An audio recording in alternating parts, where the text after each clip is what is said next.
අයිබෝවන් සුබෝදැස්සනක් සුබ දවසක් හැම දෙනාටම. අද 2020 දෙසැම්බර් මාසේ 5 වෙනිදා සෙනසුරාදා දවස. අදත් කොළඹට විතරක් නෙවෙයි රටේ ගොඩක් තැන්වලට තද වැස්ස. අද අලියම් කාලේ තද වැස්ස. කොමුණත් අර බුරවිසුලි කුණාටුවේ බලපෑම තාමත් පොඩ තිබෙනවා. හැබැයි බුරවිසුලි කුණාටුව ලංකාවෙන් සෑහෙන ඈතට ගිහිල්ලා තියෙන්නේ. ඒ කොහොමුණත් වැස්ස අද දවසෙත් තියෙන්න පුළුවන්. තරමක් සුළං තත්ත්වය අද දවසෙත් තියෙන්න පුළුවන්. ඒ නිසා මේ දේවල් පිළිබඳවත් අද දවසේ මතකයේ තබාගෙන ඉන්න ඕනේ.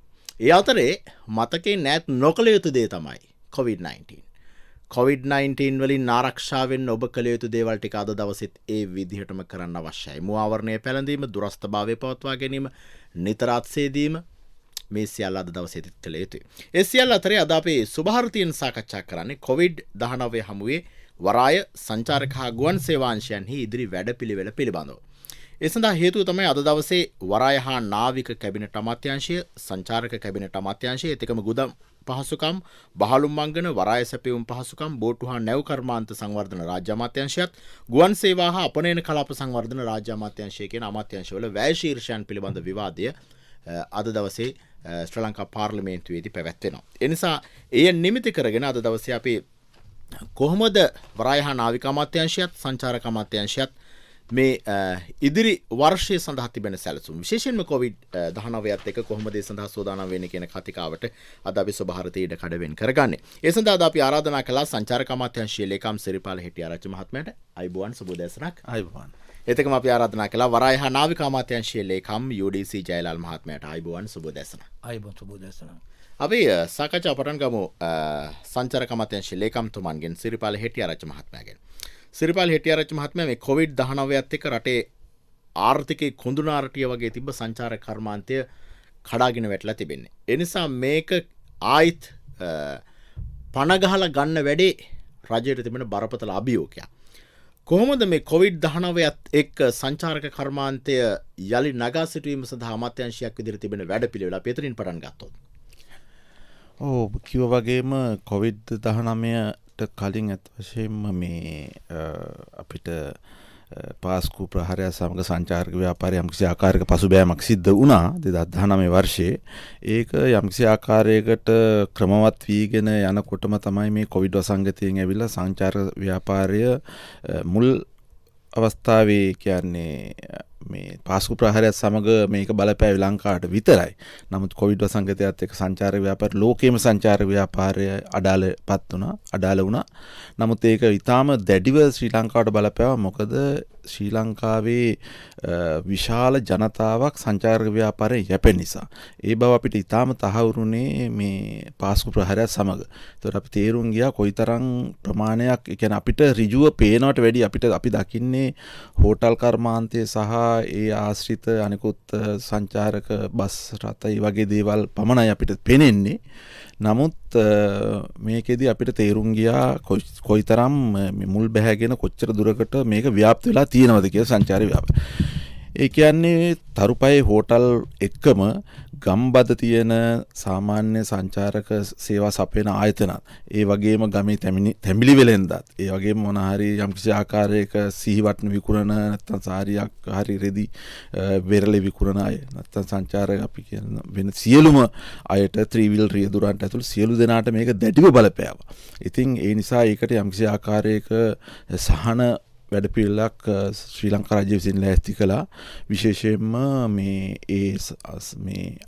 අයට සංචාර ව්‍යාපාරයෙන් යම්කිසි ආකාරයක බැට වැදුණු අයට මේ ණය ලබා දීමේ වැඩපිළිවෙලත්, ඒ වගේම ඒ ණය ගෙවීම කරන එක ප්‍රමාද කිරීම වැඩත් මූලික වශයෙන්ම කළා. ඒකම ශ්‍රී ලංකා මහ බැංකුවේ අනුග්‍රහයෙන් ඔවුන් සමග සාකච්ඡා කළා. වාහනවලට හුඟක් බස් රහ මේ වාහන ලීසින් කරලා අරගෙන තිබුණා. ඔවුන්ගේ ලීසින් වාරික ගෙවීම සෑහෙන ප්‍රමාද කළා. මේ 2021 අගෝස්තු දක්වා ඒක දීර්ඝ කළා තියෙනවා. ඒක යම්කිසි සහනයක්. ඒකම ලංකාවේ ප්‍රථම වතාවට ශ්‍රී ලංකා සංචාරක අධිකාරිය විසින් ඔවුන්ගේ මුදලින් මිලියන 291ක් ලබා දුන්නා සංචාරක අංශයේ. කියන්නේ ඊටාම දරුණු විදියට වැදුණු අයට ඒකෙදී සංචාරක මඟ පෙන්වන්නන් නැත්නම් සංචාරක ගයිඩ්ස්ලා මඟ පෙන්වන්නන් සහ රියදුරන්ට ඒ ගයිඩ්ස්ලාට රුපියල් 20000කුත් රියදුරන්ට රුපියල් 15000කුත් වශයෙන් ඒ මුදල් ලබා දුන්නා. මේ වෙනකොට රියදුරන්ට 3161ක් ලියාපදිංචි වෙලා තියෙනවා. රියදුරන්ගේ අපිට පොඩි ගැටලුවක් ආවා. මොකද මේ ඔක්කොම මුදල් ගෙවන්නේ සංචාරක මණ්ඩලයේ නැත්නම් සංචාර සංවර්ධනකාරී ලියාපදිංචි වූ අයට. ඉතින් සමහර අපිට ඒක ගයිඩ්ලා ගැන කිසිම ගැටලුවක් වුණේ නැහැ. නිසා ඉක්මනින්ම ගෙවන්න පුළුවන් වුණා. සංචාරක සියල්ල ලියාපදිංචි බොහෝ දෙනෙක් 190. නමුත් රියදුරන් ඒක හුඟක් දෙනෙක් ලියාපදිංචි වෙලා තිබුණේ. මොකද සමහරු පළාත් සභා මට්ටමෙනුත් උන්ගේ සංචාරක ව්‍යාපාරයන් මේ රියදුරන් මේ ගිහිලා හිටියා. නමුත් විශාල සංඛ්‍යාවක් හිටියා. මොකද ත්‍රිවිල් රියදුරුත් මේකට ඇතුළත්. ඉතින් ඒ නිසා ඔවුන්ට යම්කිසි ආකාරයක සහනය සැලසීමට පළාත් සභාවත් එක්ක එක්කහුව වෙලා සහ VT එක මේ වෘත්තීය පුහුණු අධිකාරියත් එක්ක එකතු වෙලා උන්ට යම්කිසි ආකාරයක පුහුණුවක් ලබා දීලා මේ ලියාපදිංචි කරලා දැන් ගෙවීම් කටයුතු පටන් ගත්තා. පටන් ගෙන හුඟ දෙනුට ගෙව්වා. ඒකම මේක පහසුව තියෙන්නේ මේකට කොළඹ කොහෙවත් එන්න ඕනේ නැහැ. ඔවුන්ගේ ඒ විස්තර දැන් අපි ගාව තියෙනවා. මේ ඔවුන්ගේම මේ බැංකු account එකට යවනවා. මම හිතනවා එන සතියේ අද සෙනසුරාදා ලබන සිකුරාදා වෙනකොට මේ වැඩ පිළිවෙල ඉවර කරන්න පුළුවන් වෙයි කියලා. ඒකම අපි ඒ ඔය සහන ලබා දෙන්න යම් මේ අමාත්‍ය මණ්ඩල පත්‍රිකාවක් දැම්මා. ඒකේ අපි යෝජනා කළා මේ හෝටල් වල ඉන්න සේවකයන්ට රුපියල් 20000ක මාසික පඩියක් මාස 6ක් දක්වා ගෙවන්න සහන ණය වැඩසටහන ලබා දෙන්න. නමුත් ඒකට අවශ්‍ය ප්‍රතිපාදනය වෙනකොට මේ මහ බැංකුවෙන් ලබා දෙන්න හැකියාව තිබුණ නැහැ.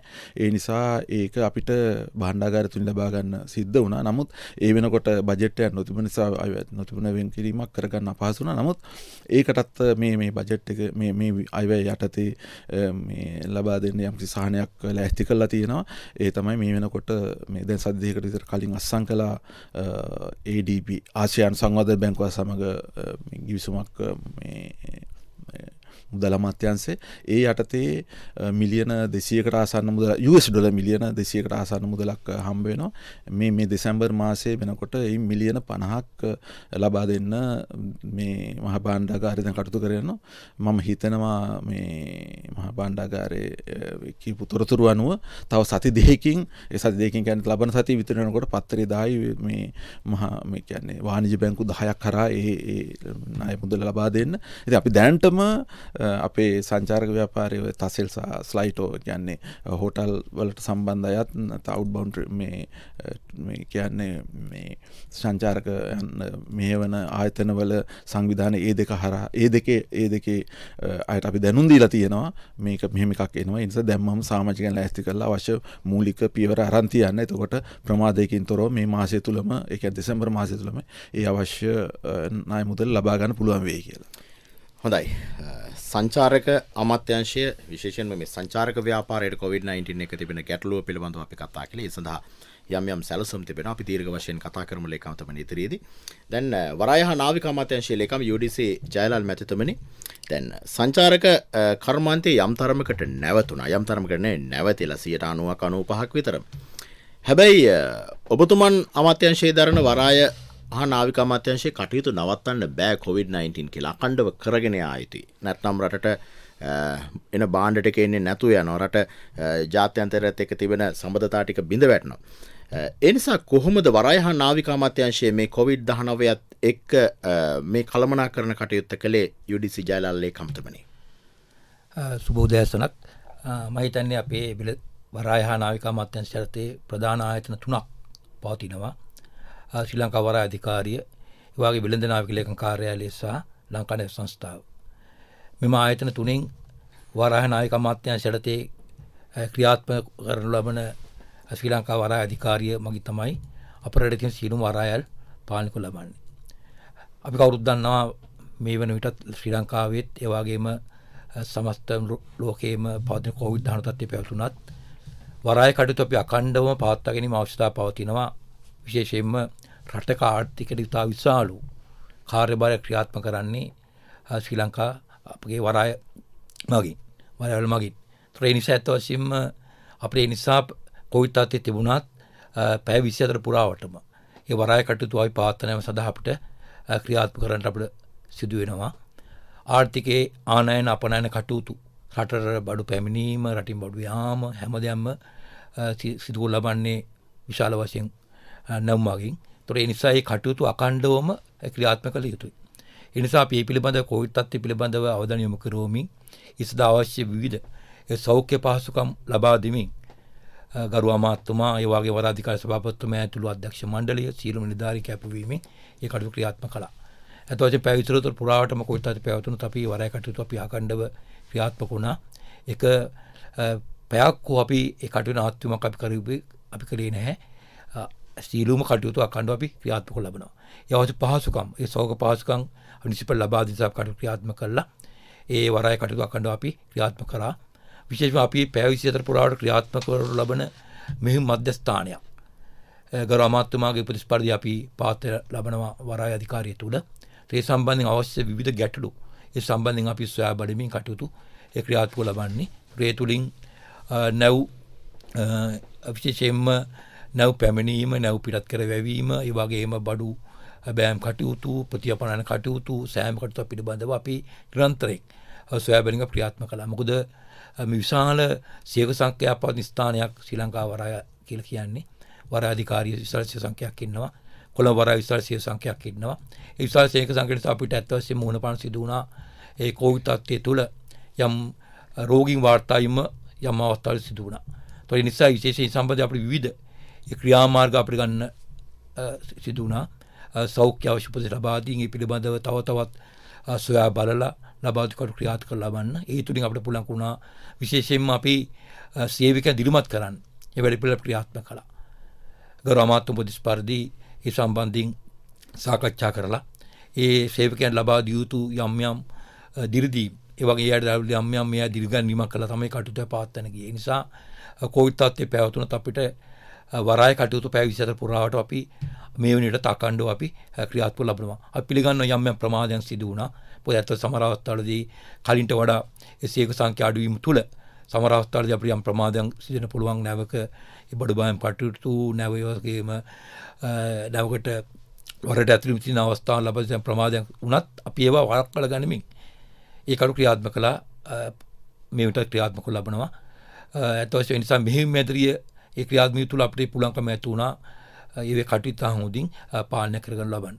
අද මේ වෙනටත් ඒ අඛණ්ඩව ඒ කියන්නේ සාමාන්‍ය තත්ත්වයක් පවතින විදිහටම වරාය කටයුතු අපි අඛණ්ඩවම පැවැත්වීම. මේ මෙහෙම මැදිරිය ලේකම්තුමනි සාමාන්‍යයෙන් මේ තත්ත්වයේ මත විශේෂයෙන් ආරම්භ කරපු එකද නැත්නම් සාමාන්‍යයෙන් වරාය කටයුතු පවත්වන මෙහෙම පවතිනවා. නමුත් අපි මේ කොවිඩ් තත්ත්වයේ තුල යම් කටයුතු කළමනාකරන ලබන්න විවිධ අපි පාසල් සම්බන්ධ කරගෙන මෙහෙම මැදිරියක් ඒ පැවිදිතර පුරාටම ඕනෑමකට පෞද්ගලික ගම්සෙන්න පුළුවන් නිදාට වෙන්න පුළුවන්.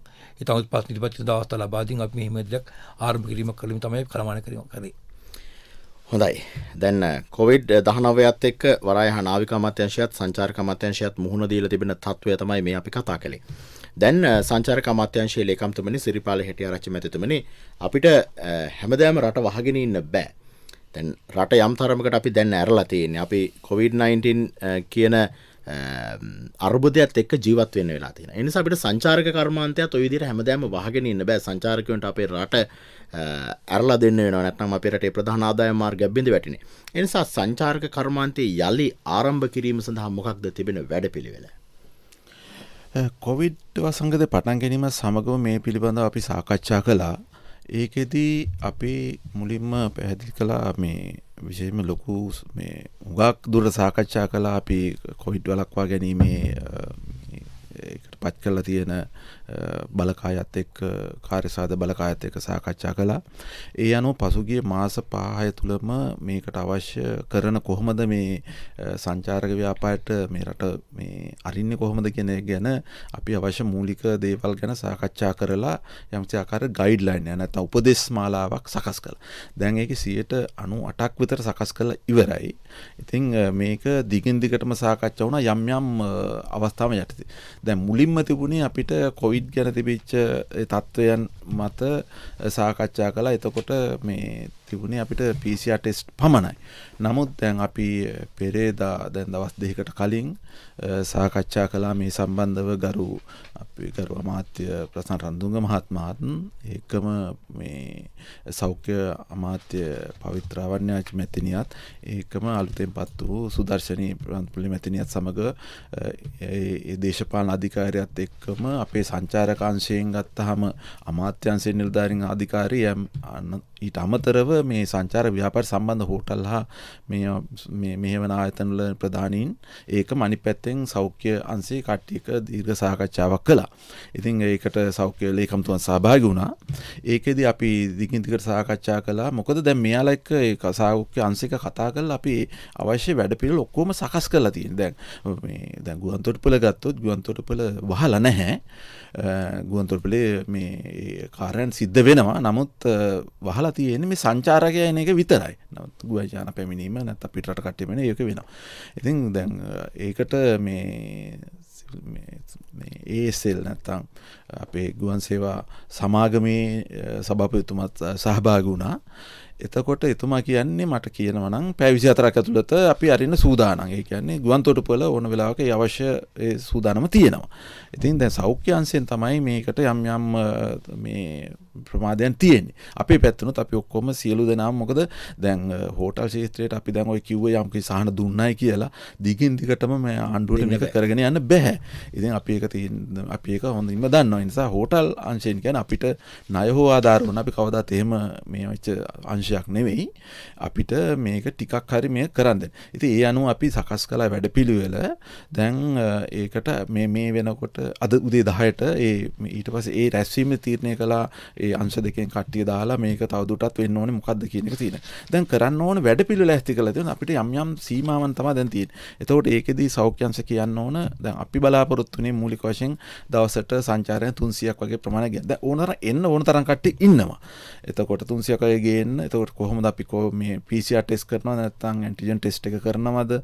එහෙම මේ තමයි. නමුත් මූලික වශයෙන් අපි එකඟ වුණා දවස් 14ක් අපි ඒ කට්ටිය ගෙනල්ලා හෝටලයක තියන. හෝටලේ කියන්නේ අපි හැම හෝටලයකම නෙමෙයි. ඒකට මේ සංචාර සමාජිකාරනේ KPMG ආයතන හරහා ඒක ජාත්‍යන්තර ආයතනයක් යම් දේවල් ගැන නිරීක්ෂණයන් සහ මේ ඔඩිට් කරන ඔවුන් යම් මේ අපේ නිර්ණායකයන් ඒ කියන්නේ මේ සිංගප්පූරු සහ අනිකුත් දියුණු රටවල් වල කරන ආකාරයට ඒ නිර්ණායකයන් කරලා තියෙනවා මෙහෙමයි හෝටලේ පවත්වාගෙන යුත්තේ කියන එකට සම්බන්ධ ඒ කියන්නේ කොවිඩ් එකත් එක්ක. ඒතර ඒවටත් එක්ක වෙලා ඔවුන් අඳුනගෙන තියෙනවා දැන් හෝටල් 80කට ආසන්න සංඛ්‍යාවක්. එතකොට අපි යෝජනා කළේ ඒවා ලංකාව පුරාම තියෙනවා. නමුත් ප්‍රථම කියන්නේ මූලික වැඩපිළිවෙල හැටියට මේක සංචාරන විවෘත කිරීමෙන් මූලික වැඩපිළිවෙල හැටියට අපි යෝජනා කළේ අපි හැම තැනම නෙමෙයි අපි ක්ලස්ටර් ටිකක් නැත්තම් අඳුනගමු මේ වෙරළාසන්නව මේ කීපයක් අඳුනගෙන අපි ওই ටික මේ ටික දෙනෙක් ගේමු කියලා. එතකොට ඒකෙදී අපි පාසි කුඩා වෙන්න පුළුවන්. පාසි කුඩා කිව්වම මේක සංචාරක කලාපයක්.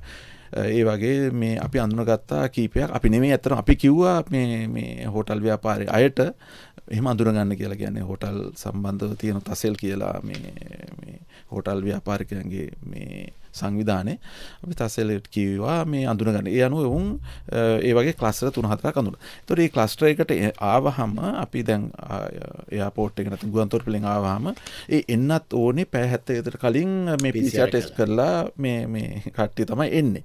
ඉතින් ඒ ආවහම අපි දැන් තීරණය කරගන්න ඕන දැන් අපි දැන් මේ අර ගයිඩ්ලයින් වල තිබුණේ අපි ආපු ගමන් PCR එකක් කරනවා කියලා. නමුත් අපි දැන් ආවා PCR ටෙස්ට් එකක් කරනවා නැත්නම් අපි ඇන්ටිජන් ටෙස්ට් එක කරලා මේ යවනවාද කියලා. දැන් ඒ වගේ දේවල් තමයි තීරණය කරගන්න තියෙන්නේ. එතකොට මේ කළා කෙලින්ම අපි ඔවුන්ව එක්ක යනවා වෙනම ඔවුන් ඒ අදාළ සංචාර ආයතන අදාළ හෝටලෙන් හෝ මේ සංචාරක මේ සංවිධානයෙන් එදෙන්න ඕන අපිට යවත් වාහන පාසුව. ඔවුන් ඒක ගියන අපි අර ක්ලස්ටර් එකට ගෙනියනවා. කොහෙවත් අතරමඟ නැවිතීමක් වෙන්නේ නැහැ. පොදු ප්‍රවාහන පාවිච්චි කරන්නේ.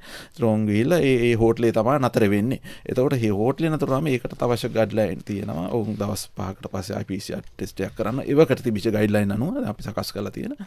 එතකොට ඔවුන්ට පුළුවන් මේ ඒ ක්ලස්ටර් එකෙන් ඒ හෝටල් එක හෝටල් දෙක තුන ඒ හෝටල් කලාපයෙන් එළියට යන්න බෑ ඔවුන්ට. ඔවුන්ට තමන්ගේ ඉන්න ඕන.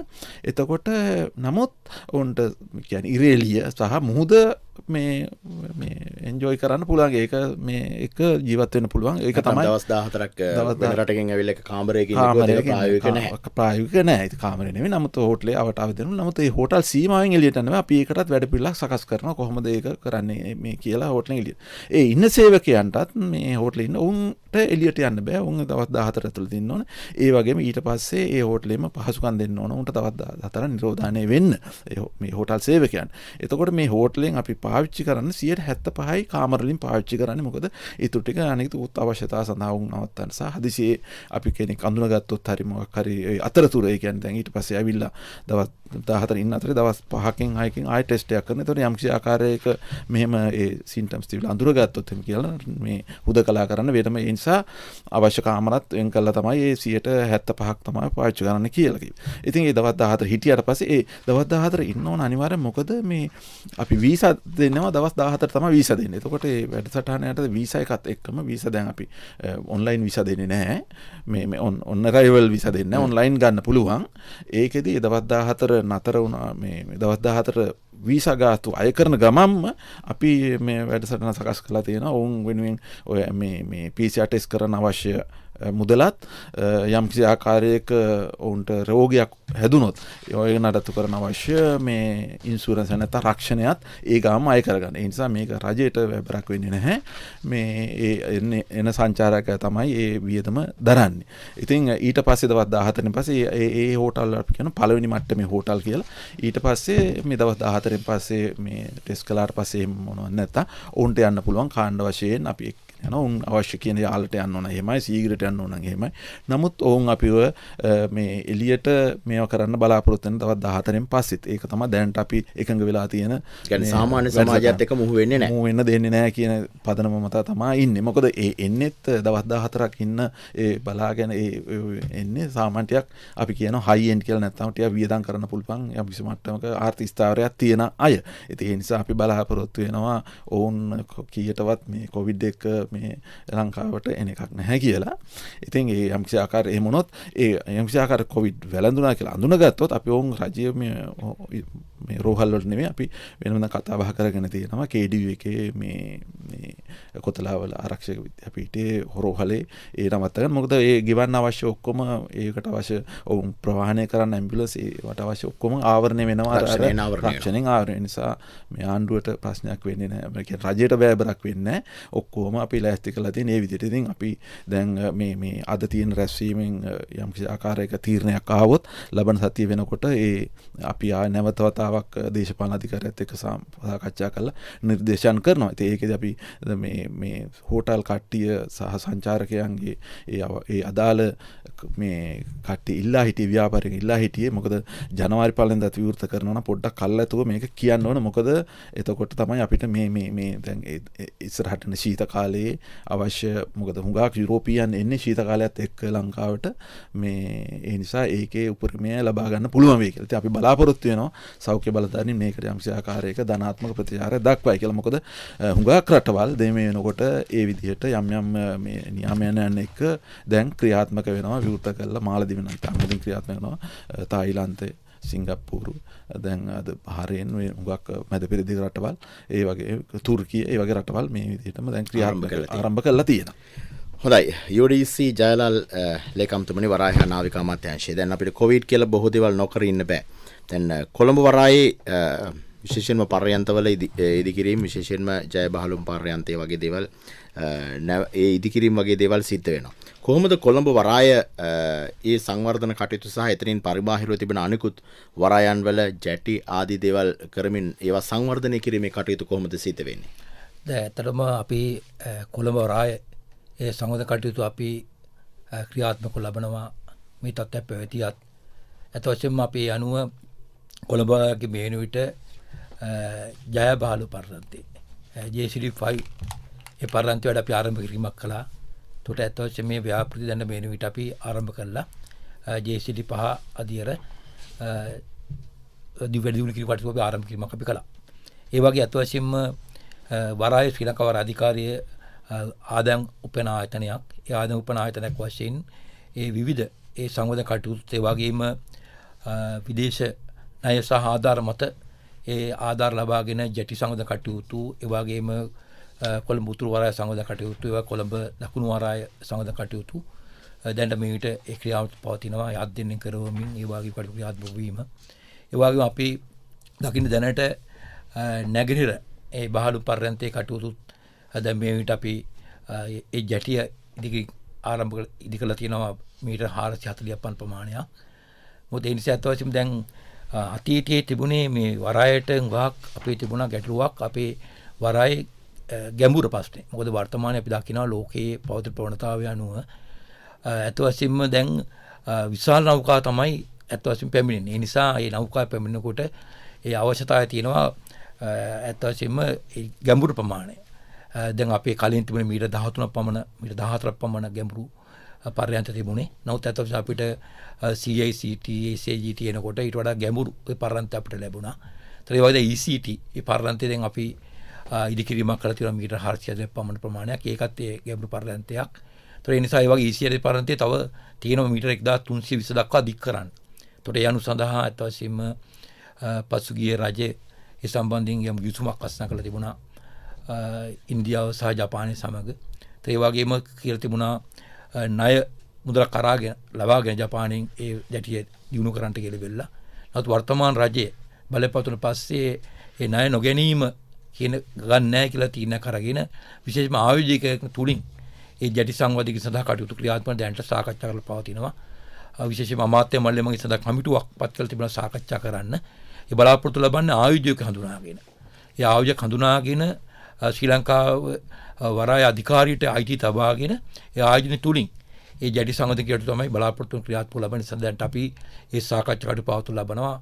විශේෂයෙන්ම ඒ අනුව 51ක් ශ්‍රී ලංකා රජයට තබාගෙන ඒ වගේම 149ක් ඒ ආයෝජකයන් ලබාගෙන තමයි කටයුතු ක්‍රියාත්මක බලාපොරොත්තු ලබන්නේ. කිසිදු බැහැර කිරීමක් කරන්න ලබන්නේ නැහැ. අපේ ජැටිය ශ්‍රී ලංකා රජයේ අයිති තබාගෙන 51කට තුල ඒ ලාභ ඉපීමේ ක්‍රමයක් ක්‍රියාව සඳහා දැන්ට සැලසුම් කරලා තිබෙන සම්බන්ධයෙන් ඒ සාකච්ඡා පවත්ව ලබනවා. ඒ අමාත්‍ය මණ්ඩලය පත් කළ කමිටුව ව්‍යාප්ති කමිටුව දැන් අධ්‍යයනය කරනම යනවා. අපිට තන ඔබෝ දෙනෙකුට පුළුවන්කම ඇති වේවි. ඒ ආයෝජක සොයාගෙන විශේෂයෙන්ම ජපාන් සහ ඉන්දියන් රජයේ සහයෝගය ඇතුව අපිට පුළුවන් ආයෝජක සොයාගෙන ඒ ජැටි සංගතකට ක්‍රියාත්මක ලබන්න. ඊට අමතරව මට අවස්ථාවක් දෙන්න අපේ දුරකථනයෙන් සම්බන්ධ කරගත්ත වරාය අධිකාරියේ සභාපතිතුමන්ව මේජර් ජෙනරල් දය රත්නායක මහත්මයාව අපි එතුමන්ගේ අදහසත් අරගෙන ඉමු අපේ සාකච්ඡාවට. මේජර් ජෙනරල් දය රත්නායක සභාපතිතුමනි අයබෝවන් සුබෝදෑසනක්. අයබෝවන් සුබෝදෑසනක් වේවා.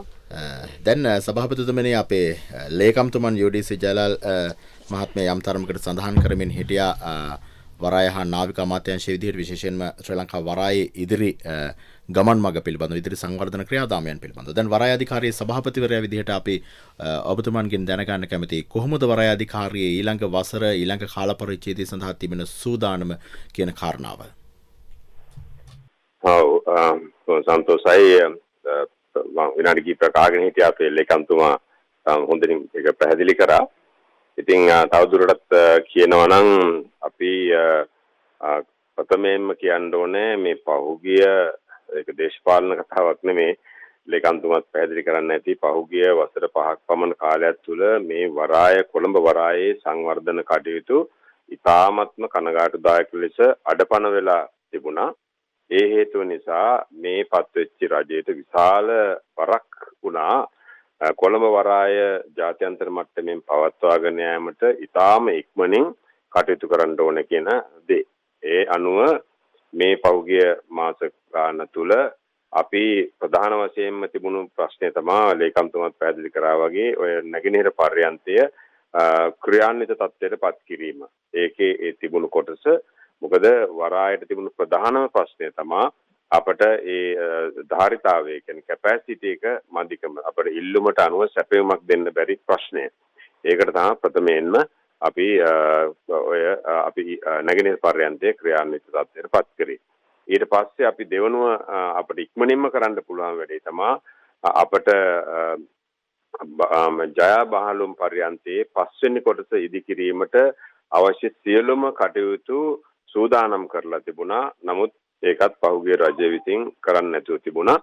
ඒක නැවත ක්‍රියාන්විතය ආරම්භ කිරීමට වැඩ කටයුතු ආරම්භ. ඒක කියන්නේ ඒකට කියනවා අපි සිවිල් වර්ක් කියලා. ඒ කියන්නේ පර්යන්තය හදන දේ. ඒකට අවශ්‍ය ගැන්ටි ක්‍රේන්ස් පවා ගෙනල්ලා තියෙනවා. නමුත් ඒකේ ස්ථාපිත කරන තැන හදලා නැහැ.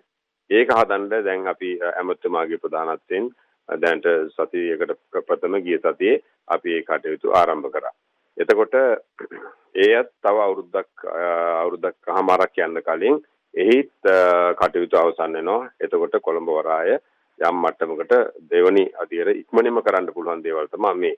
ඊට පස්සේ ඒකේ ඊළඟ කොටස හැටියට නැගෙනහිර පර්යන්තයේ ලේකම්තුමා ප්‍රකාශ කරා වගේ ඉතිරි කොටස අදලා ඉවර කරන්නට ඉක්මනින්ම කටයුතු සූදානම් කරගෙන යනවා. මම හිතනවා ලබන වසර පළවෙනි කාර්යය තුල එහි කටයුතු ආරම්භ කිරීමට අපට අවස්ථාව ලැබෙයි කියලා. එතකොට ඒකට වසර දෙකක් ඇතුළත එයත් හැදිලා නිම වෙනවා. එතකොට කොළඹ වරායේ ප්‍රමාණාත්මකව විශාල තත්ත්වයකට පත් වෙනවා. ඊට පස්සේ තවත් ඉවර වෙන්නේ නැහැ මෙතනදී. ඊළඟ වසර 3-4 වෙනකොට බටහිර පර්යන්තය කියලා මේ කලාපයේ තියෙන අපේ කොළඹ වරායේ තියෙන විශාලතම පර්යන්තය බටහිර පර්යන්තය ඒ කටයුතුත් හදන්නට ඒ අවශ්‍ය දේවල් නිර්මාණය කරලා ඉවරයි. දැන් සැලසුම් කරලා ඉවරයි. දැන් තියෙන්නේ ඒකේ අවසාන අධීක්ෂණය කරන්නට. ඒ අවසාන අධීක්ෂණය සිදු වෙනවා. මම හිතන්නේ ඒකට මාස 3ක් පමණ කාලයක් ගත වෙයි කියලා අපි හිතනවා. ඒ අනුව ලබන වසරේ මැද භාගයේ වෙනකොට එයත් ඉදිරියට ගෙනල්ලා හදන්නට කටයුතු කරන්න පුළුවන් වෙයි කියන දේ අපිට පුළුවන්. ඒකට ප්‍රමාණාත්මකව ඒ කියන්නේ කැපැසිටි වයිස් අපිට විශාල ප්‍රමාණයක් ඊළඟ අවුරුදු 10-15ට අවශ්‍ය ප්‍රමාණයට සකස් කරගන්නට පුළුවන්. එතකොට තවත් කරුණක් අපි සඳහන් කරන්න කැමතියි ඉඳ තියෙනවා නම් මෙය මේ නැව් ඇවිල්ලා අපේ බඩු බාහිර ආදී බාලුම් කරන අපේ සාම්ප්‍රදායික ව්‍යාපාරයයි මම ඔය කතා කරේ. එතනින් ඔබට ගිහිල්ලා ලෝකේ වරායවල් අපි අපේ වරාය කරලා නැති වුණාට අනිත් වරාය විශාල ප්‍රමාණයක් ඉදිරියට ගිහිල්ලා තියෙනවා. මේ සේවා සැපයුම් අංශය ගත්තාම ඒ කියන්නේ බහලුම් අපි ගෙනල්ලා ස්ටෝ කිරීම ඒවා අපි ස්ථානගත කිරීම ඒ වගේ දේවල් විශාල ප්‍රමාණයක් සේවා සැපයුම් අංශයක් තියෙන ලොජිස්ටික් සෙන්ටර් කියලා ඒකට කියනවා.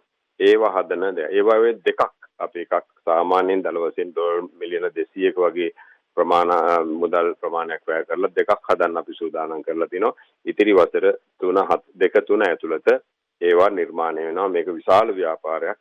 බහලුම් පර්යන්තයක හා සමාන විශාල ව්‍යාපාරයක් සිදු වෙන දෙයක්. මේ විදිහට කොළඹ වරාය සංවර්ධනයේ තව ගොඩක් දේවල් ඉදිරි වසර 5 ඇතුළත දැන් තියෙන ප්‍රමාණය දෙගුණ වෙන තත්වයකට සහ විශාල අලුත් ව්‍යාපාර ප්‍රමාණයක් ඇවිල්ලා කොළඹ වරාය සහ ආශ්‍රිතව විශාල සංවර්ධනයක් සිදු කරන්නට මේ වෙනකොට කටයුතු කරලා තියෙනවා.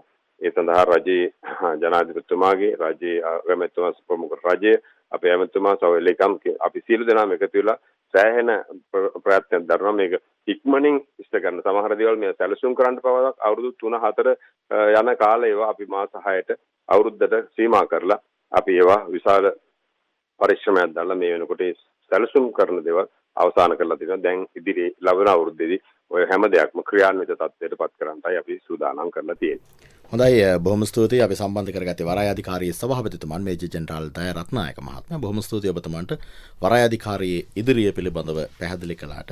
මේ තමයි රටේ පුරවැසියෝ බලාපොරොත්තු වෙන්නේ හෙට දවස සුබ වෙයි කියන බලාපොරොත්තුව තියෙන්නේ. බලාපොරොත්තුව සහිත වෙන්නේ. UDC ජයලාල් ලේකම්තුමනි ඔබතුමන් සඳහන් කරපු කාරණාවත් එක්කම එතනින් එහාට අපි කොළඹ වරාය පිළිබඳව යම්කිසි කතාවක නිරත වුණා. එතනින් පස්සේ ත්‍රිකුණාමලයේ කාංකසන්තුරේ වගේ වරායන් වල වැඩි දියුණු කිරීම සංවර්ධන කටයුතු පිළිබඳව අපි කතා කරන්න තිබෙනවා. සේවා සැපීම් පිළිබඳව කතා කරන්න තිබෙනවා. සේවා සැපීම අරමුණු කරගෙන අපි හම්බන්තොට වරාය හැදුවා. නමුත් ඒක පහුගිය කාලේ වෙච්ච දේවල් පිළිබඳව රටේ පුරවැසියෝ දන්නවා. දැන් කොළඹින් පිට කොළඹ හැර අනිකුත් වරායන් පිළිබඳව විශේෂයෙන් ගත්තොත් ත්‍රිකුණාමලයේ කාංකසන්තුරේ වගේ වරායන් කොහොමද සංවර්ධන කටයුතු මේ වෙනටදී සිද්ධ වෙන්නේ? ඇත්ත වශයෙන්ම අපේ සභාපතිතුමාත් පැහැදිලි ආකාරයට කොළඹ වරාය සංවර්ධන අමතරව අපි අපේ රටේ පවතින කාංකසන්තුරේ වගේ ත්‍රිකුණාමලය ඒවයි ගාල්ල ඒ වරාය සංවර්ධන කටයුතු අපි දැන්ට සැලසුම් කළ ක්‍රියාත්මක ලබනවා. ඒ අධ්‍යයනයන් කරලා ඉවරලා අධ්‍යයන අනුව ඒ අවශ්‍ය ජඩි පහසුකම් වැඩි දියුණු කිරීම මේ වගේම පර්යන්ත ජඹුරු කිරීම කටයුතු ඒ කටයුතු ආරම්භ කළේ ක්‍රියාත්මක පවතිනවා. ඒවා අධ්‍යයනයන් කරලා ලබනවා.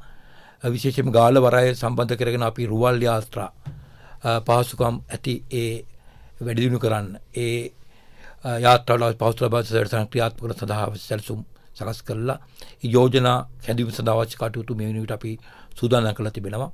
ඒ වගේට අමතරව අපි කංකසන්තර වරාය සංවර්ධනය, ඒ වගේම ත්‍රිකුණාවලය සංවර්ධනය, ජැටි ඒ සංවර්ධන වෙනුවෙන් අවශ්‍ය මුදල් විශේෂයෙන්ම දේශීය මුදල්, වරාය අධිකාරිය මුදල්, ඊට අතරව විදේශ ණය ආධාර ලබාගෙන කටයුතු ක්‍රියාත්මක කරන්නට දැන්ට සැලසුම් කරලා තිබෙනවා.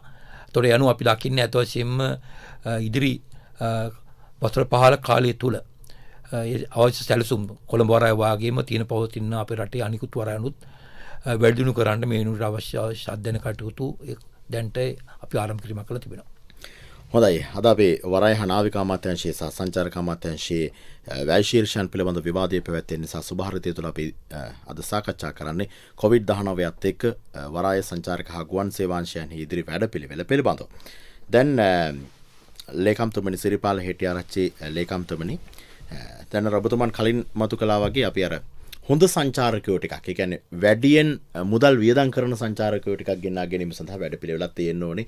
ඔය අලුතෙන් සංචාරකයෝ ගෙන්වා ගැනීම සඳහා ආරම්භ කරන වැඩපිළිවෙලත් එක්ක. නැත්නම් අපි පහුගිය කාලේ සමහරලාවට දැක්කා සමහර සංචාරකයෝ එනවා. ඒ අය සාමාන්‍ය අය වගේ ත්‍රිරෝද රථයේ යන, බස් එකේ යන, සමහරලාට රොටි ආයන් එකේ තියාගෙන පුච්චාගෙන කනයි. එහෙම සංචාරකයෝත් ආවා. දැන් අපිට වැදගත් අර වැඩි මුදල් ප්‍රමාණයක් වියදම් කරලා සංචාරකයෝ ටිකක් රටට ගෙන්න ගන්න එක. ඒ සඳහා විශේෂයෙන්ම ප්‍රවර්ධනය කිරීම කරන්න වෙනවා. දැන් මේ ප්‍රවර්ධනය කිරීම සඳහා මොකක්ද තිබෙන වැඩපිළිවෙල? රටෙන් එළියට ගිහිල්ලා අපේ රටේ තිබෙන ස්වභාව සෞන්දර්යය, අපේ රටේ තියෙන ඉඩකඩ, COVID-19 එක අපිට මේ දේවල් කරන්නේ කොහොමද කියන කාරණාවන් පිළිබඳව දැනුවත් කරන්න වෙනවා. මොකක්ද ඒ සඳහා තිබෙන වැඩපිළිවෙල? ඔව්, දැන් අර කිව්වා අපි කියන්නේ ඔය අඩු වියදම් කරන සංචාරකයෝ බෑක්පැකර්ස්ලා අපි ඒ කට්ටිය මේ ඩිස්කරේජ් කර නැත්නම් බැහැර කරන්නේ. මොකද හේතුව ඒ හුඟක් වෙලාවට සමහර අපි කිව්වට දැන් ඒකේ කොටස් දෙක තුනක් තියෙනවා. සමහරට හිපි වගේ කට්ටියක් එනවා. ඒකම විශ්වවිද්‍යාල ශිෂ්‍යයන් වගේ එනවා. මේ හුඟක් ඉගෙන ගන්න අය අඩු වියදම් කළා මේ කරන. ඉතින් ඔවුන් අපි බැහැර කරන්නේ නැත්තේ හේතු දෙකක්. එකක් තමයි මේ ඕන් තමයි අනාගත මේ සමාගම්වල CEO ලා නැත්තම් ප්‍රධානීන් වෙන්නේ. සල්ලි වියදම් කරන සංචාරකයෝ. අනාගත සංචාරකය ඒක අනාගත ආයෝජනයක් හැටියට තමයි අපි හිතන්නේ. ඉතින් හුඟක් දෙනෙක් ඉතින් උදාහරණයක් හැටියට කිව්වොත් දැනට ඉන්න අපේ කොරියානු මේ තානාපතිතුමා ශ්‍රී ලංකාවේ ඉන්න. ඔහුත් ප්‍රථම වතාවට ලංකාවට ආවේ බෑක්පැකර් කෙනෙක් හැටියට තමයි කියලා එතුමා අපිට හම්බෙච්ච වෙලාවේ කිව්වේ. මේ ගෞරවමත්තුමා හම්බෙන්න අපේ වෙලාවේ කතා කරපු වෙලාවේ කිව්වේ. ඉතින් ඒ නිසා අපි ඔවුන්ව බැහැර කරන්නේ නැහැ. මොකද සමහර අය ඒක තමයි ඔවුන්ගේ ස්ටයිල් එක. ඒ ඔවුන්ගේ මේ ක්‍රමය මේ බෑක්පැක් එක සමහර සල්ලි තියන අය ඒ විදිහට නියම අර දැන් ඉස්සරහට මොකද ඒ හුඟක් කට්ටිය මේ දැන් සල්ලි තියන අයත් ඒ විදිහට එනවා. මොකද මේ හුඟක් කට්ටිය දැන් මේ සම්බන්ධ වෙන්නේ නේචර් එකක්ද නැත්නම් අපේ ස්වභාවික සෞන්දර්යය බලන්න ඒ වගේ දේවල් වලට එන්නේ. ඒ නිසා අපි උන්ව බැහැර කරන්නේ නැහැ. උන්වත් අපි මේ දිරිමත් කරනවා. ඒකම වඩා වැදගත්කම තමයි අපි ඉස්සරහට මේවා කරන්නේ මේ සංචාරකයන්ගේ දැන් අපි විශේෂයෙන් මෙතෙන් සලකන්න ඕන මේ ජාත්‍යන්තර වශයෙන් අපි කතා කරනවා දැන් ඔය මේ අපේ මේ කියන්නේ නේචර් එක නැත්තම් අපි කොහොමද මේ ස්වභාවික සෞන්දර්ය ස්වභාවික තත්වයන් පරිසරයත් එක්ක කොහොමද මේවා ගලපන්නේ කියන. ඉතින් ඒකෙදි තමයි අපිට මේ බලපාන්න උනේ ඔය අපි දන්නවනේ මේ මිලෙනියම් ඩෙවලොප්මන්ට් ගෝල්ස් කියලා තියෙනවනේ අපේ මේ සංවර්ධන සහස්‍රක සංවර්ධන ඒක යටතේ මේ සංචාරක ව්‍යාපාරත් විශාල වශයෙන් එනර්ජි නැත්තම් අපේ හුඟක් මේ සම්පත් භාවිත කරන ව්‍යාපාරයක් හැටියට තමයි සලකන්නේ. ඒ නිසා අපි හුඟක් වෙලාවට බැලුවා මේ කියන්නේ වැඩි ආදායම් කට්ටිය ගෙන්න ගත්තොත් අපිට අර ගෙන්නන සංඛ්‍යාත්මකව ගෙන්නන සංචාරක අපි හැම වෙලෙම කතා කරන මෙන්න මෙච්චර සංචාරකව මෙච්චර ආවා කියලා. ඉතින් අඩු සංචාරක සංඛ්‍යාවකින් අපිට මේක කරගන්න පුළුවන් නම් අපිට මේ කරන්න තියෙන වෙන බැහැරවීම නැත්තම් පරිසරයට වෙන හානිය අපිට අවම කරගන්න පුළුවන් කියන මතයකුත් තියෙනවා ජාත්‍යන්තර වශයෙන්. ඒ වගේම ලේකම්තුමනි මේ කාලයටත් හොඳයි අඩු සංචාරකයන් පිරිසක් ගෙනලා වැඩි ආදායමක් උත්පාදනය කරන්න පුළුවන්. මේ කාලයට ඒක ඉතාම ගැලපෙනවා මේ කොවිඩ් එකත් එක්ක. ඉතින් ඒකෙදී දැනටම මේ සමහර ආයෝජකයන් විශාල වශයෙන් වෙන් කළා මේ ඒවට මේ මුදල් ආයෝජනය කරලා තියෙනවා. ඒකෙදී සමහරට අපි සාමාන්‍ය ජනතාව දන්නේ නැතුව ඇති දැනටත් දවසට එක දිනකට ඩොලර් එක රාත්‍රියකට ඇමරිකානු ඩොලර් 18 මේ පහසුකම් සපයන හෝටල් අපේ තියෙනවා. ඉතින් දැනට ව්‍යාපෘතියක් ආවා මේ ඩොලර් 1500යි යාගේලාගේ අවම දවසක කාමර කුලිය. ඉතින් ඒක යාලා ආශ්‍රිත මේ පටන් ගන්න දැන් ගිවිසුම තස්සම් කළා. නමුත් ඔවුන්ට මේ කොවිඩ් එකත් එක්ක එන්න තියෙන ගැටලුව නිසා ඒක යාලාගේ ඉදිකිරීම සහ ඒ අවශ්‍ය මේ සැලසුම් කටයුතු ලබන අප්‍රේල් මාර්තු වෙනකන් දීර්ඝ කරන්න අපි අවසරය දීලා තියෙනවා. ඉතින් අපි හුඟක් දැන් සංචාරක ක්ෂේත්‍රයේ තියෙන මේ දැන් හෝටල් ව්‍යාපාරිකයන් සහ සංචාරක නියැලෙන්නන් විශාල වශයෙන් මේ සම්බන්ධව දැඩි අවධානය යොමු කරලා තියෙනවා. මොකද ඒක තමයි ඉස්සරහට විය යුත්තේ. මොකද එතකොට අපිට මේ ඒ ගෙන්නන නම්බර් එක නැත්තම් සංඛ්‍යාව අඩු කරලා අපිට එන අපි බලාපොරොත්තු වෙන ආදායම දැන් අපි 2030 වෙනකොට බිලියන 10ක US ඩොලර් බිලියන 10ක මේ ආදායමක් තමයි අපි සංචාරක විහාරයෙන් බලාපොරොත්තු වෙන්නේ ජනාධිපතිතුමාගේ මේ ජාතික සැලැස්ම අනුව. ඒක මේ කොවිඩ් නොතිබුණා නම් අපිට ඉතාම පහසුවෙන් මේ ළඟා කරගන්න පුළුවන්කම තිබුණා. ඉතින් කෙසේ වෙතත් අපි ඒ තත්ත්වයේ මත ඉඳගෙන ඒ ඉලක්කයෙන් අපි බැහැර වෙලා නැහැ. දැනට තියෙන ඉල්ලුම අනුව ඉතින් ඒකට අවශ්‍ය මූලික කටයුතුත් අපි දැනට කරගෙන යනවා. ඒ අනාගතයේ අපි සැලසුම් කරලා තියෙන ඉලක්කයන් කරා යන්න අපි හිතනවා මේ කියන මේ ඉහළ වටිනාකමක් තියෙන ඉහළ වැඩි වියදම් කරන කට්ටිය ආවොත් අපිට ඒක පුළුවන් වෙයි කියලා. ඒකේ දෙවෙනි කාරණේ තමයි අපි වැඩි කාලයක් ලංකාවේ ගත කිරීම. එතකොට ඒ කියන්නේ අපි කියනවා ඉන්න නයිට්ස් ගන්න නැත්නම් ඉන්න ගත කරන රාත්‍රියන් ගන්න. ඉතින් ඒක වැඩි කිරීමත් දවසේ වියදම් කරන මුදල වැඩි කිරීමත් තමයි සංචාර ව්‍යාපාරිකයේ මූලිකම අපේ පරමාර්ථය. ඒකෙදි අවශ්‍ය පහසුකම් සලසා දීම සංචාර ව්‍යාපාරයේ වගකීමක්. ඒකටත් අපි යම් ආකාරයේ දැනට සැලසුම් සකස් කරගෙන යනවා. සකස් කරලා තියෙනවා. දැන් 2021 කොටසක් ක්‍රියාත්මක වෙනවා. උදාහරණයක් හැටියට ගත්තොත් දැන් සංචාරක ව්‍යාපාරයේ දැන් අපි දන්නවා බෑක්පැකර්ස්ලා නැත්නම් අඩුවේ වියදම් කරන අය ඉන්න තැන් තමයි ඇල්ල සහ අරුගම්බේ. එතකොට ඒ දෙක ඒ ස්ථාන දෙකත් ඊට අමතරව සංචාර සංවර්ධනකාරී අඳුනගෙන තියෙනවා ක්ලස්ටර් 6ක්. නුවරඑළිය ඔය කිව්ව ඇල්ල අරුගම්බේ නුවරඑළිය ඊට කල්පිටිය ඒ වගේ මේ ස්ථාන අඳුනගෙන ඒවට අවශ්‍ය මේ ඉදිරි සැලසුම් දැනට සකස් කරගෙන යනවා. මේ UD එකත් නාගරික සංවර්ධන අධිකාරියත් අනුග්‍රහයෙන් ඇල්ල සහ අරුගම්බේ හදලා ඉවරයි. දැන් නුවරඑළිය හදාගෙන යනවා. ඒ ඇල්ල ඒ අවශ්‍ය කරන මූලික එතකොට ඒ අවශ්‍ය පහසුකම් ඉන්ෆ්‍රාස්ට්‍රක්චර් එක නැත්තම් භෞතික පහසුකම් සපයන්න දැන් අර ජයලාල් මහත්මයා කිව්වා වගේ ආණ්ඩුවෙන් තීරණයක් අරගෙන දෙන යම් කිසි ආකාරයක ණය සීමා කරන්න. මේවා මේ වැඩි දියුණු කරන්න අපිට ලෝක බැංකුව ආධාර දෙන්න ණය ආරාධන දෙන්න ලැස්ති වුණා. නමුත් අපි ණය ගැනීම දැන් නවත්තලා තියෙන නිසා සෑහෙන සීමා කරලා තියෙන නිසා අපි දේශීය වශයෙන් ඒවා පිරිමහා ගන්න බලාපොරොත්තු. එතකොට ඒකෙදී අවශ්‍ය පාරවල් සහ අනිකුත් වැඩි දියුණු කිරීම සඳහා අපි මේ මාර්ග මේ මහා මාර්ග අමාත්‍යාංශය තමයි ප්‍රේමසිරි මහත්මයා ඒ සම්බන්ධව කතා කළා. ලංසා ඇමතුමාත් අපිට උදව් කරනවා කියලා අපි ඇමතුමා කීවා. ඉතින් ඒ නිසා අපි දැනට යවලා තියෙනවා දියුණු කරන්න සැලසුම් හදපු තැන්වල අපේ පාරවල් නම් පාරවල් මොනවද කරන්න ඕනේ කියන එක යටිතල පහසුකම් සංවර්ධනය මාර්ග යටිතල පහසුකම් සකස් කරන ඒවා මහා මාර්ග අමාත්‍යාංශයට ඊට අමතරව ඒ වගේ අපි හිතමු කැලි කසල බැහැර කිරීම නැත්නම් ස්වරේජ් ඒ වගේ දේවල් කරන්න වෙන අපි ඒකට උදව් ඉල්ලලා තියෙනවා පළාත් පාලන අමාත්‍යාංශය. ඒ වගේ තියෙන සම්පත් වලින් අපි පුළුවන් තරම් ඒ සංවර්ධන සැලසුම් වල යම් කොටස් සකස් කරගන්න අපි කටයුතු කරනවා. ඒකම අනිකුත් දේවල් වලට අවශ්‍ය වට අපි මේ අපේ අමාත්‍යාංශයනොත් සංචාර සංවර්ධන අධිකාරියෝ තරමුදල් යොදලා ඒකද අපි බලාපොරොත්තු වෙන්නේ මේ පහළ තියෙන මට්ටමේ තියෙන කට්ටිය ඉහළ මට්ටම් වලට ගන්න මේ සංචාරක ව්‍යාපාරයේ මේ වැඩියෙන් වියදම් කරන කට්ටිය නැත්නම් අපි කියන හයි එන්ඩ් ටූරිසම් කියලා ඔවුන්ව මේ ඇට්‍රැක්ට් කරගන්න නැත්නම් ඔවුන් ආකර්ෂණය කරගන්න අවශ්‍ය පහසුකම් සකස් කරගෙන යනවා. හොඳයි. දැන් වරාය හා නාවික අමාත්‍යාංශයේ ලේකම් UDC ජයලාල් මැතිතුමනි දැන් අපි වරාය පිළිබඳව කතා කරා කොළඹ වරාය පිළිබඳව කතා කරා කොවිඩ් එක කොහොමද ඉස්සරහට යන කියන කාරණා පිළිබඳව කතා කළා.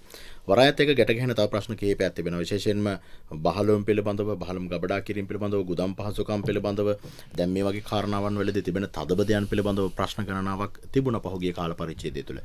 කොහොමද මේ සඳහා උත්තර හොයන්න මොනවද තිබෙන වැඩපිළිවෙල දැන් ලේකම්තුමනි? ඇත්ත වශයෙන්ම වරාය නාවික අමාත්‍යාංශයට සම්බන්ධ අපේ රාජ්‍ය අමාත්‍යාංශයක් පවතිනවා. එතකොට රාජ්‍ය අමාත්‍යාංශයත් ඒ මූලික කාර්යභාරය වශයෙන් පැහැරීමක් කරලා තිබෙනවා. දැනට තිබෙන ගුදාම් පහසුකම් ඒ වගේ බහලුම් වංගන වැඩිදුර කිරීමක් ක්‍රියාත්මක කරනවා. එතකොට අනුව එම රාජ්‍ය අමාත්‍යාංශ සම්බන්ධ කරන දැනට අපේ ගරු අමාත්‍යතුමාට උපදෙස් පරිදි දැනට විශේෂයෙන්ම කොළඹ නගරයේ පවතින තදබදයේ ඒ අඩු කිරීම බලාපොරොත්තු ඇතුව කොළඹින් පිට ස්ථානවල බහලුම් වංගන ඒවා ගුදාම් පහසුකම් ඇති කරන්න අවශ්‍ය අපි හඳුනාගෙන ඒ සැලසුම් මෙයාට සකස් කිරීම පවතිනවා. ඇත්ත වශයෙන්ම බලාපොරොත්තු අපි දන්න කවුරුත් දන්නවා දැන් කොළඹ ප්‍රේපතර මාර්ග තදබදය. ඇත්ත කන්ටේනර් එකක් යනකොට පාරක ඇත්ත වශයෙන්ම ඉතා විශාල මාර්ග අවුරතය ඇති වෙනවා. ඒ නිසා ඇත්ත වශයෙන්ම ඒ නිසා අපි සැලසුම් කළ යුතු රජයේ අතිරේක ජනාධිපතිතුමා අවශ්‍ය උපදෙස් ලබා දීලා තිබෙන්නේ ඒ කොළඹින් පිට අවශ්‍ය ගුදාම් පහසුකම් සකස් ස්ථාන හඳුනාගෙන ඒ ක්‍රියාත්මක අවශ්‍යතාවය. දැන්ට ඒ අනුව රත්මලාන ඒ වගේ පෑලි කොට ස්ථාන හඳුනාගෙන ක්‍රියාත්මක බලාපොරොත්තු වෙලා ඊට අමතරව අපි කොළඹින් පිට ප්‍රදේශවල විශේෂ කළුතර ඒ වගේ ඊට අමතරව වෙනත් ප්‍රදේශවලත් අපි හඳුනාගෙන ඒ ගාල්වෙන් ප්‍රදේශ හඳුනාගෙන විශේෂයෙන්ම අධිවේගී මාර්ගයට සම්බන්ධ කරගෙන මාර්ගෝස්සේ ඒ ගුදාම් පහසුකම් ලබා දෙන ඒ වගේ බහලුම් අංගන ඉදිරියට අවශ්‍ය සැලසුම් මේ ඉන්ටර් සකස් කිරීම පවතිනවා.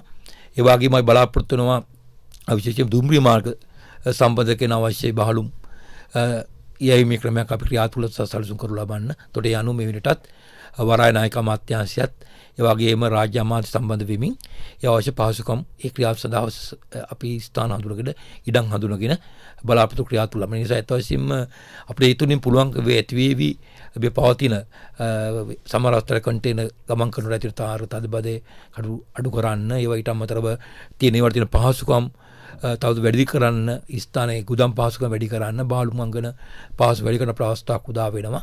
ඒ නිසා දැනට මේ වෙනකොටත් අපි ගරු අමාත්‍යතුමා ඒ වගේ ගරු රාජ්‍ය අමාත්‍යතුමා සම්බන්ධ කරගෙන අපි සභාපතිතුමා සම්බන්ධ වෙමින් මේ වෙනකොට සැලසුම් ඒ සකස් කරමින් ක්‍රියාත්මක ලබන අවශ්‍ය පහසුකම් ලබා දීම සඳහා දැන් ලේකම්තුමනි එතනින් පස්සේ දැන් වරාය හා නාවික අමාත්‍යාංශය දැන් නාවික ශාස්ත්‍රයේ දියුණුව සඳහා විශාල වැඩ කොටසක් කරන්න පුළුවන් ඔබතුමන්ගේ අමාත්‍යාංශයට. කොහොමද නාවික ශාස්ත්‍රයේ අපි මේ ඉන්න නාවිකයන්ගේ එහෙම නැත්නම් මේ අයගේ මානව සම්පත වැඩි කළා අපිට මේක අපේ රටට ප්‍රයෝජන ගන්න පුළුවන්. එතනින් එහාට අපිට පුළුවන් විදේශයන් වලට මේක මේ මානව සම්පත අලෙවි කළා යම් කිසි ක්‍රමවේදයකට යන්න. එහෙම නැත්නම් විදේශයන් වල ඉන්න අය ගෙනලා පුහුණු කිරීම. මේ සඳහා යම් කිසි වැඩ පිළිවෙලක් තියෙනවද?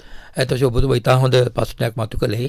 අපි දන්නේ ඇත්තටම වාර්ෂිකව අපි ගත්තොත් එම අප රටේ දැන් නාවිකයෝ අයි බිහි කරන 10000 පමණ සංඛ්‍යාවක්.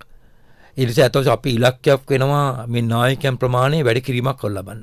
නාවිකයන් අපේ නායක ශ්‍රේෂ්ඨයට ඒ රැකියාව කරන සපයන අය වැඩි කිරීමේ ක්‍රමයක් අපි ක්‍රියාත්මක කරන්නට දැන් අපි සැලසුම් කරලා තියෙනවා. අපි ඉලක්කය ඒක 50000 පමණ සංඛ්‍යාව දක්වා වැඩි කිරීමක් අපි කරලා ලබන්න. එතකොට අපි තිබෙනවා වරාය නාවික අමාත්‍යාංශයට දීපල් ශ්‍රී ලංකා වරාය අධිකාරිය යටතේ මහපොළ පුහුණුව ආයතනය පවතිනවා. මේ මහපොළ පුහුණුව ආයතන සම්බන්ධ කරගෙන බලාපොරොත්තු ලබනවා නායකයන් පුහුණු කිරීමේ කටයුතු තවත් අපි ශක්තිමත් කරන්න වැඩි කරන්න. ඒ සඳහා බලාපොරොත්තු වන පෞද්ගලික අංශය සම්බන්ධ කරගෙන අප රටේ තිබෙනවා විවිධ නාවිකයන් පුහුණු කරන විවිධ පුහුණු ආයතන. ඒ පුහුණු ආයතන සම්බන්ධ කරගෙන රාජ්‍ය පෞද්ගලික ඒ සම්මත ඔස්සේ ඒවා ඊට අමතරව අපි පවතිනවා නැවි ඒජන්තුරුන්ගේ සංවිධානය පවතින අපේ රටේ. අද වශයෙන් මේක ඒ සංවිධානය තාම හොඳ කාස් ආයතන ඊට හොඳ ශක්තිමත් ආයතනයක් ඒක සම්බන්ධ කරගෙන ඒ බලාපොරොත්තු ලබනවා මේක ශක්තිමත් කරන්න. ඒ නිසා අපිට පුළුවන්කම ඇති වේ විශේෂයෙන් පුහුණු ශාස්ත්‍රය වැඩි කළ බලාපොරොත්තු වෙනවා අපේ රටින් ජාත්‍යන්තරයට අප රටට අවශ්‍ය ඒ පුහුණු නාවිකයෝ අපි ලබා දෙන්න අපි ඉලක්කය ඒ 50000 සංඛ්‍යාවක් අපි වැඩි කරන්න. එතකොට අපි ඉදිරි ලබන වර්ෂයේ අවැය යෝජනාත් අපි යෝජනාවක් අපි කරා මේ නාවික ශාස්ත්‍රයේ ඒ නාවික පුහුණු වැඩි කිරීම වැඩි කරන සඳහා යෝජනා අපි අතු කළ තිබෙන්නේ. විජය බලාපොරොත්තු ලබනවා ඒ පිළිබඳව ඒ නායක ශේෂ්ත්‍ර පැමිණෙන තරුණයන්ට ඒ පිළිබඳව පණිවිඩයක් ලබා දීලා ඒ අයට මෙතන සම්බන්ධ කරගන්න. ඒතකොට යන මහා පොළ අපි පුහුණු ආයතන සම්බන්ධ කරගෙන ඊට අමතරව අපගේ විනත් පෞද්ගලිකයන් සම්බන්ධ කරගෙන ඒ බලාපොරොත්තු ආරම්භන ඇත්ත වශයෙන්ම වැඩි විදේශ විනිමයක්. දැන් අපි ගත්තොත් එහෙම නායක ශේෂ්ත්‍රයට යන අයෙකුට ඊට විශාල වැටුපක් ලැබෙනවා. ඒ නිසා අපි රට විදේශ විනිමය ලැබෙන විශාල හොඳ ආදම්වලටපත් වෙනවා. ඒ නිසා අපි බලාපොරොත්තු වෙනවා මේ ප්‍රමාණය වැඩි කරන්න. දැන් නටවත් අපි සාකච්ඡාවට කීපයක් පැවැත්තුවා. අපි ගරු අමාත්‍ය බදහස් පවතිතා ඉක්මනින්ම ඒ කැබිනට් මණ්ඩලයේ සංදේශයක් ඉදිරිපත් කළ නිසා අපි අනුමැතිය අරගෙන අපි ජනවාරි මාසයේ ඉඳන් 2021 වර්ෂයේදී බලාපොරොත්තු වෙන කටයුතු ක්‍රියා තුළ මානවිකයන් ඒ පුහුණු කටයුතු ක්‍රියා තුළ ලබන්න විශේෂයෙන්ම අපගේ බිරිඳ නාවික ලේකම් කාර්යාලය පවතිනවා. ඒ බිරිඳ නාවික ලේකම් කාර්යාලය තමයි අත් වශයෙන්ම අපි නාවිකයෝ අත් වශයෙන් ලියාපදිංචි කරන්නේ. ඉතින් ඒ පිළිබඳව සහතික දෙන්නේ විදේශයන්ට අද ඒ සම්බන්ධ කරගෙන බලාපොරොත්තු වෙන විශේෂයෙන්ම ලබන අවුරුද්දේ නාවික ශේෂ්ත්‍රයට ඒ පුහුණු නාවිකයන් ප්‍රමාණය වැඩි කරලා 50,000 දක්වා ඉලක්කයට අපි යන්න බලාපොරොත්තු ලබනවා. හොඳයි අපි අවසන් විනාඩි 4ක කාලයේ ඉන්නේ ලේකම්වරුන් දෙදෙනා අතර මම මේ කාලේ සමානව බෙදා හරින්න කැමැති. දැන් අපි ඔය යම්කිසි වැඩ කොටසක් පිළිබඳව කතා කරා අමාත්‍යාංශ දෙකේම. සිරිපාල හෙටිආරච්චි ලේකම්තුමනි මේ වැඩ කොටස අපි කතා කරපු යම් වැඩ කොටසක් සහ කතා නොකරපු වැඩ කොටසක් තියෙනවා. ඒ සඳහා අවශ්‍ය ප්‍රතිපාදන වෙන් කිරීම 2021 අයවැය ලේඛනය තුල තිබෙනවාද අවශ්‍ය ප්‍රමාණයට? ඔව් අපි බලාපොරොත්තු දැන් සංචාර ව්‍යාපාර නම් අපිට බලාපොරොත්තු වෙච්ච තරම් කියන්න බෑ. නමුත් ඉතින් අපි කියන්නේ නැහැ සංචාර ව්‍යාපාරයටම සම්පූර්ණ මේ වෙන් කරන්න කියලා. නමුත් තියෙන සම්පත් අනුව අපිට සාධාරණ මුදල් ලැබිලා දීලා තියෙනවා. ඒකම මේ අපිට වෙන් කරලා දීලා තියෙන මුදලෙන් දැන් මේ අවුරුද්දේ අපි දැන් ඔය සංචාර ව්‍යාපාරයේ අමාත්‍යාංශයේ හුඟක් වෙලාවට සල්ලින කාරණා දෙක තුනකට. එකක් තමයි ඔය ගමනාන්ත සංවර්ධනය. ඒ කියන්නේ අපිට දේශීය විශේෂයෙන්ම දේශීය සංචාරකයන් ඔය යන තැන්වල තියෙන අඩුපාඩුකම් සකස් කරන්න. එතකොට මේ සමාජයට හුඟක් තැන්වල අපි දන්නවා මූලික පහසුකම් කියන්නේ වැසිකිලි කැසිකිලි පහසුකම් නැහැ. ඊගාවට උන්ට මේ ගියහම වාහනයක් නවත්ත ගන්න තැනක් නැහැ. ඒ වගේ අපි මූලික දේවල් කුඩා දේවල් කරන්න මුදල් වෙන් කරලා දීලා තියෙනවා පිළිපු ප්‍රමාණය. ඒකම අනිත් පැත්තෙන් මුදල් වෙන් කරලා දීලා තියෙනවා මේ පුහුණු වැඩසටහන් සඳහා. මොකද අර අපි නාවිකාංශය කිව්වා වගේම සංචාරකාංශයේ විශාල වශයෙන් මේ විදේශ හෝටල් වලට ලොකු ඉල්ලුමක් තියෙනවා ශ්‍රී ලාංකිකයන්ට. උන්ට අපි ඒ නිසා ඒක අපිට හෝටල් කළමනාකරන ආයතන කියන්නේ අපි හෝටල් පාසල කියන ඒ ආයතනෙ පමණක් ඒක කරන්න බැරි නිසා අපි අමාත්‍යාංශයේ පුජ්‍යලික අංශයක කවලා මාස 3 මූලික මේ පුහුණු පාඨමාලා සහතික පාඨමාලාවක් ලෑස්ති කරලා ඒකට ලොකු ඉල්ලුමක් තියෙනවා. අපි උන්ට රුපියල් ඒ පැමිණෙන එක්කෙනෙකුට රුපියල් 15000 ගාන ගෙවනවා පෞද්ගලික අංශයට. ඒතර ඒ තුලින් අපි බලනවා මේ සහතිකයට අරගෙන උන්ට යම්කිසි ආකාරයක මූලික පුහුණුවක් අරගෙන විදේශගත වෙන්න ඒ හුඟක් අවස්ථා තියෙනවා. ඉතින් ඒ කාරණා අරනකොට මේ බජට් එකේ නැත්නම් ආයෙ වෙන් කරලා තියෙනවා. අපි මේ කියන්නේ මේ ලන්දේසි බලකොටු දිනු කරන්න සංචාරක ආකර්ෂණයක් හැටියට ඒකටත් අවශ්‍ය මූලික මේ මුදලක් වෙන් කරලා දීලා තියෙනවා. ඒව තමයි අපි මේ අවුරුද්දට මේ බලාපොරොත්තු වෙන්නේ අයවැය යටතේ වෙන් කරලා දීලා මුදල් වලින් ඉටු කරන්න. හොඳයි අපි බලමු ලබන වසරේ සංචාරක ශේෂ්ත්‍රය තුළ සිදුවන මේ පරිවර්තනීය වෙනස. දැන් වරාය හා නාවික අමාත්‍යාංශයේ අපි මේ කතා කරපු දේවල් සඳහා UDC ජයලාල් ලේකම්තුමනි අවශ්‍ය වෙන් කිරීම 2021 අයවැය ලේඛනය තුළ තිබෙනවද කරන්න පුළුවන් දේ තත්වයක් එක්ක? ඇත්තට අපි සතුටින් ඕන අපේ අතිර ජනාධිපතිතුමා ඇත ඉදිරි දක්වාක් ඔස්සේ ගමන් කරන අවස්ථාවක් අපේ රටේ ගරු අග්‍රාමාත්‍යතුමාගේ ඒ සහයෝගය ඇතිව ඒවා ගරු අමාත්‍යතුමා රාජ්‍ය අමාත්‍ය සම්බන්ධ වෙලා අපේ වරානායක අමාත්‍යතුමා තුලින් අපේ රට කළ හැකි ඒ කටයුතු ක්‍රියාස දැන්ට අපි සැලසුම් කරලා තිබෙන්නේ.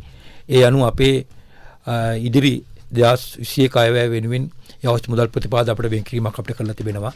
ඇත්තටම ඒ විදේශ මුදල් ලබා ගන්නකොට අපි ශ්‍රී ලංකා වරාය කියලා කියන්නේ අපි ආදායම් උපදන ස්ථානයක්. ඒතකොට අපිට පුළුවන්කම ඇති වෙනවා වරාය අධිකාරිනුත් යම් මුදල් ප්‍රමාණයක් යොදලා ඉවරලා යම් ව්‍යාපෘති අපේ රටේ වරාය ප්‍රධාන වරාය කොළඹ වරාය ඊට අමතරව අනිත් තියෙනා වූ කංකන්සුරේ ගාල්ල ත්‍රිකුණාමලේ ඒ වරායත් අපි වැඩි දියුණු ක්‍රියාත්මක ලබන්න ඊට අමතරව ආයෝජන මගිනුත් විකරින් කළ ප්‍රතිපාදන විශේෂයෙන්ම කොළඹ උතුර වරාය සංගතකට සම්බන්ධයෙන් අවශ්‍ය අධ්‍යයන කරු ලබන්න. ඒවා මම කලින් කිව්වා වගේ නාවිකයන් ඒ පුහුණුවට සදා අවශ්‍ය අපි ඉල්ලපු ආකාරයට මුදල් ප්‍රමාණය වෙන් කිරීමක් කරලා අපි ඉදිරි සැලසුම් ඒ ක්‍රියාංශ සදා අවශ්‍ය කටයුතු වෙන් කිරීමක් කරලා තිබෙනවා. ඒ වගේ නව සංස්ථාවන් වගේ අත්වශයෙන් අපි වාර්ෂිකව යම් නායක ප්‍රමාණයක පුහුණු කිරීමක් අපි කරලා ලබන නිසා අවශ්‍ය ප්‍රතිපාදන අපිට වෙන් කිරීම දීමක් අපි කරලා තිබෙනවා. ඒ නිසා අපි අර බලාපොරොත්තු ආකාරයට ඇතවශ්‍යම ගුදම් පහසුකම් මේ වගේ බහළු මංගල වැඩි කිරීම සම්බන්ධනොත් ඒ අවශ්‍ය යෝජනා දැන් ඉදිරිපත් කළා. ඒ කටයුතු ක්‍රියාත්මක සඳහා අවශ්‍ය කටයුතු ක්‍රියාත්මක වෙනවා. ඒ නිසා මම දකින්නේ ඉදිරි වර්ෂය තුල අපේ අයවැය තුලින් රජ මුදල් ප්‍රතිපාදන ඒ වගේ විදේශ ආධාර ඊට අමතරව අපි ලබා ගන්නා වෙනත් වරාය ඉපීම් තුලින් අපිට පුළුවන්කම ඇති වෙන වාරාය නායක අමාත්‍යාංශයේ විශේෂයෙන්ම මේ මඟ පෙන්වීම තුල අපේ රටේ වරාය ශ්‍රේෂ්ත්‍රය ඉතා දිනු කර ගමනකට වාස්තවයක් උදලා තිබෙනවා.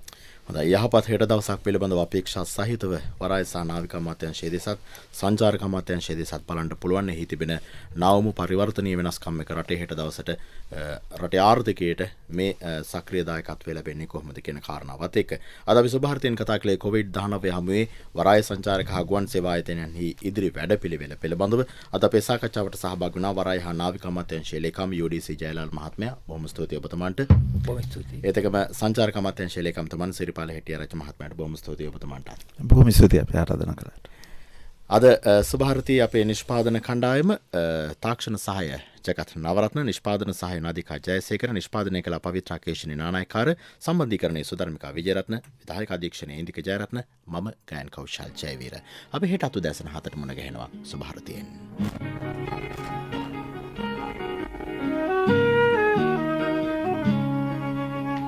දැනුම ලබාගමු උදෑසනකසේ සිතැඟි වඩාලමු දිය ඇල්ලකසේ සුභාරතී